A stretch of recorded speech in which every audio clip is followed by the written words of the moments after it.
بسم اللہ الرحمن الرحیم۔ السلام علیکم ناظرین، دین دنیا چینل میں آپ کو خوش آمدید کہتے ہیں۔ ناظرین، ایرانی صدر ابراہیم رئیسی جو ہیلی کاپٹر حادثے میں جاں بحق ہو چکے ہیں، ان کی نماز جنازہ بھی ادا کی جا چکی ہے، جس میں لاکھوں افراد نے شرکت کی۔ ان کی نماز جنازہ 2 مرتبہ پڑھائی گئی۔ پہلی مرتبہ تبریز میں پڑھائی، جہاں تبریز اور اطراف سے ہزاروں افراد پہنچے۔ دوسری مرتبہ نماز جنازہ ایرانی دارالحکومت تہران میں سپریم لیڈر آیت اللہ خامنائی نے پڑھائی۔ اس میں ایران بھر سے لاکھوں افراد نے شرکت کی۔ نہ صرف ایران بلکہ دنیا بھر سے مسلم ممالک درجنوں وفود بھی پہنچے۔ اسرائیل کے خلاف برسر پیکار حماس کے رہنما اسماعیل ہنیہ نے بھی بطور خاص ابراہیم رئیسی کی نماز جنازہ میں شرکت کی۔ ناظرین، نماز جنازہ کے بعد اب ایک نئی بحث شروع ہو گئی ہے کہ ابراہیم رئیسی جنت میں جائیں گے یا نہیں۔ نماز جنازہ میں لاکھوں افراد کی شرکت کو دیکھ کر بہت سے لوگ یہ کہہ رہے ہیں کہ ایرانی صدر حادثے میں شہید ہوئے اور شہید ہمیشہ جنت میں جاتے ہیں۔ لاکھوں لوگوں کے دلوں میں ابراہیم رئیسی کا پیار بھی اس چیز کی شہادت ہے کہ وہ جنتی ہیں، جبکہ دوسرا طبقہ بھی ہے جس کا کہنا ہے کہ کسی کے جنازے میں لوگوں کی تعداد کو دیکھ کر یہ اندازہ نہیں لگایا جا سکتا کہ فلاں شخص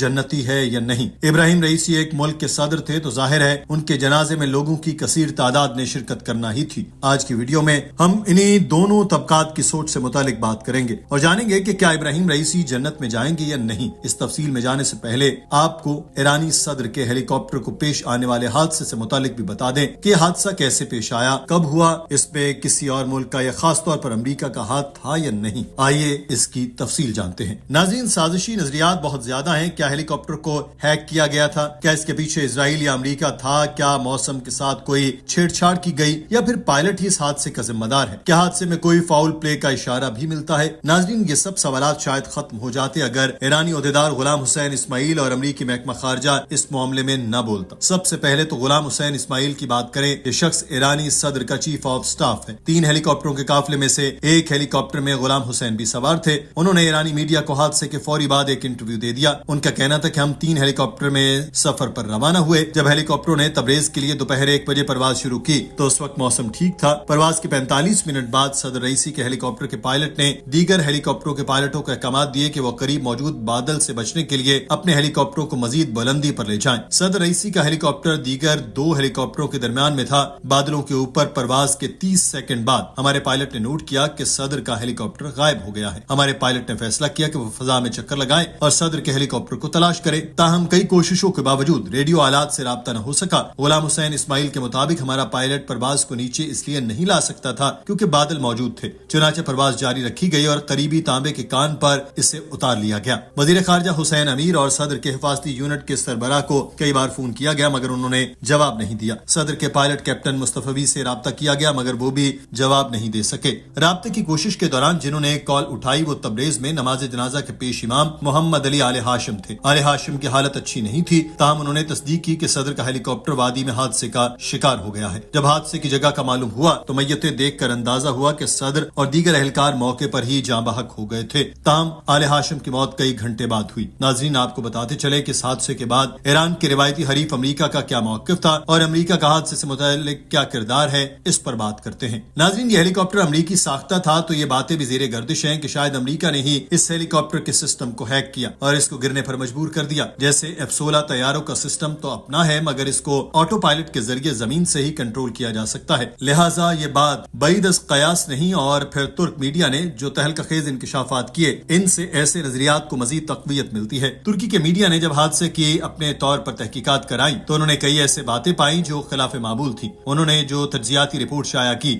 اس میں سوال اٹھائے کہ آخر صدر ابراہیم رئیسی نے 30 سال پرانا امریکی ہیلی کاپٹر ہی کیوں استعمال کیا؟ اس سے پہلے وہ روسی میڈ ہیلی کاپٹر میں سفر کرتے تھے۔ 3 ہیلی کاپٹروں میں عین وقت پر مسافروں کی ترتیب کیوں بدلی گئی؟ وزیر خارجہ حسین امیر عبداللہان اور تبریز کے گورنر مالک رحمتی کو ہیلی کاپٹر نمبر 2 میں سفر کرنا تھا مگر آخری لمحے میں تبریز کے پیش امام محمد آل ہاشم کو بھی اتار دیا گیا۔ تینوں ہی صدر رئیسی کے ہیلی کاپٹر میں تھے اور حادثے میں ان کے ساتھ ہی جاں بحق ہوئے۔ ایرانی صدر کے لیے پائلٹ کا چناؤ ماضی میں پاسداران انقلاب کے اہلکاروں میں سے کیا جاتا تھا، تاہم اس بار ان کے پائلٹ کا تعلق آرمی سے تھا۔ یہ بھی سوال اٹھایا گیا کہ صدر کے ہیلی کاپٹر میں 3 مختلف ٹریکنگ نظام نصب تھے جن میں GPS اور ٹرانسپورٹڈ بھی شامل تھے مگر اس کے باوجود حادثے کے بعد ہیلی کاپٹر کے مقام کا فوری تعین نہیں کیا جا سکا۔ یہ سوالات اپنی جگہ تھے مگر امریکہ نے بھی اس موقع پر ایسا غیر انسانی اور غیر اخلاقی کام کیا جس کو سن کر ہر کوئی امریکہ کے لتے لے رہا ہے۔ امریکی محکمہ خارجہ کے ترجمان سے جب پوچھا گیا کہ انہوں نے حادثے کے بعد کیا کیا تو ان کے اعلیٰ افسر میتھیو میتھیو ملر نے بتایا کہ ایرانی صدر کے ہیلی کاپٹر حادثے کے بعد ایران نے امریکہ سے مدد طلب کی تھی، مگر ہم نے انہیں مدد فراہم نہیں کی۔ ایرانی حکومت خراب موسم میں 45 سال پرانا ہیلی کاپٹر استعمال کرنے کے فیصلے کی ذمہ دار ہے۔ پابندیوں کی وجہ سے ایرانی حکومت اس دہائیوں پرانے ہیلی کاپٹر کے خراب پارٹس بھی تبدیل نہیں کرا سکی تھی، جس کی مرمت کا کام ایران میں ہی کیا جاتا تھا۔ اس بارے میں جب میتھیو ملر سے سوال کیا گیا تو انہوں نے جواب دیا کہ ایران پر لگائی گئی پابندیوں کے لیے بالکل معذرت نہیں کریں گے، ایرانی حکومت پر پابندیاں جاری رکھیں گے۔ ایک ملک کا صدر، وزیر خارجہ اور دیگر اعلیٰ عہدیدار مر گئے، مگر امریکہ کو کوئی فرق ہی نہیں پڑتا۔ ہر شعور رکھنے والا شخص امریکہ کے اس کٹھور پن پر نہ صرف حیران بلکہ سخت غصے میں بھی ہے۔ ناظرین، اب بات کریں گے ایرانی صدر کے جنت میں جانے یا نہ جانے کے گمان کی، تو اس بارے میں علماء دین نے واضح طور پر بیان جاری کر رکھے ہیں اور وقتاً فوقتاً جاری کرتے بھی رہتے ہیں۔ ڈاکٹر ذاکر نائک نے بھی اس بارے میں بیان کرتے ہوئے بتایا، عام طور پر ہم انسان یہ بتا ہی نہیں سکتے فلاں شخص جنت میں جائے گا یا جہنم میں، کیونکہ ہم جج نہیں،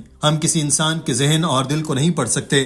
جج اللہ تعالیٰ ہے۔ فرض کریں کہ کوئی شخص ایک ٹیسٹ کے لیے جاتا ہے اور وہاں 100 طلبہ ٹیسٹ دے رہے ہیں اور تمام یہ ایک کلاس میں پڑھتے ہیں۔ اگر وہ شخص پورا کلاس اٹینڈ کرتا رہتا ہے تو اس کو معلوم ہوگا کہ فلاں طالب علم پڑھائی میں اچھا ہے، فلاں پاس ہونے کی قابلیت رکھتا ہے، اور فلاں طالب علم تو پڑھائی میں بہت ہی کمزور ہے، وہ تو فیل ہی ہوگا۔ دوسروں کو ایک سال کے لیے جان کر ہم نے اندازے لگا سکتے ہیں کہ کوئی پاس ہوگا یا فیل۔ موت بھی ایسے ہی ہے، جب کوئی مر جاتا ہے تو ہم اندازہ کر سکتے ہیں کہ فلاں شخص زندگی میں بہت اچھا تھا، اس نے فلاں اچھے کام کیے تو وہ جنت میں ہی جائے گا، مگر حتمی طور پر ہم یہ نہیں کہہ سکتے کہ کیونکہ ہماری زندگی کے ٹیسٹ پیپر اللہ تعالیٰ نے چیک کرنا ہے، اسی نے ہمیں نمبر دینے ہیں اور اسی نے ہمارے جنت یا جہنم میں جانے کا فیصلہ کرنا ہے۔ جیسا کہ امتحان دینے کے بعد ہم یہ تو بتا سکتے ہیں کہ پاس ہو جاؤں گا یا فیل، مگر یہ نہیں بتا سکتا کہ کتنے نمبر لے کر آؤں گا۔ ہم مرنے والے کے بارے میں اندازے لگا سکتے ہیں کہ فلاں شخص اچھا مسلمان تھا، اس نے کسی کو دھوکہ نہیں دیا، کسی کو لوٹا نہیں، ایک خدا کو مانتا تھا، خدا کا شریک نہیں ٹھہراتا تھا، اس کے آخری نبی کو مانتا تھا، تو انشاءاللہ وہ جنت میں جائے گا۔ فلاں شخص برا انسان تھا، برے اعمال کرتا تھا، دھوکے دیتا، لوگوں کو لوٹتا اور جھوٹ بولتا، خدا کو نہ مانتا اور اس کا شریک ٹھہراتا تھا، تو یہ جہنم میں جائے گا، مگر حتمی نتیجہ قیامت کے دن ہی ملے گا۔ فلاں شخص جنت میں کتنے درجے پائے گا اور فلاں شخص جہنم میں کتنے درجے تنزلی میں ہوگا، دلوں کے حال اللہ تعالیٰ جانتا ہے، اس لیے وہی فیصلہ کرے گا کون جنت میں جائے گا اور کون جہنم میں۔ قرآن پاک ہمیں بتاتا ہے کہ اللہ تعالیٰ ہمیں قیامت کے دن کا مالک ہے، وہ اس دن تمام انسانوں کو اٹھائے گا، سب اکٹھے ہوں گے اور پھر انہیں فیصلے دیے جائیں گے، تو ہم جو بھی اندازہ لگائیں وہ صحیح بھی ہو سکتا ہے اور غلط۔ قرآن پاک کی سورہ نساء میں ارشاد باری تعالیٰ ہے کہ بے شک اللہ تعالیٰ اسے نہیں بخشتا جو اس کا شریک ٹھہرائے، اور شرک کے علاوہ دوسرے گناہ جسے چاہے بخشتا ہے، اور جس نے اللہ کا شریک ٹھہرایا اس نے بڑا ہی گناہ کیا۔ تو ایک انسان ہونے کے ناطے میں یہ کہہ سکتا ہوں کہ فلاں شخص 100% جہنم میں جائے گا اگر اس نے شرک کیا۔ باقی جو بھی انسان ہے اگر اللہ تعالیٰ چاہے تو انہیں معاف فرما دے تو وہ جنت میں جگہ دے۔ So what you assume may be right, may be wrong. The exact mark says, therefore when a person dies, you can assume, God willing, inshallah, he will go to heaven. God willing, inshallah, this person, used to do shirk, he used to associate partners, he used to rob, he used to rape, he used to cheat, he will go to heaven. You can assume.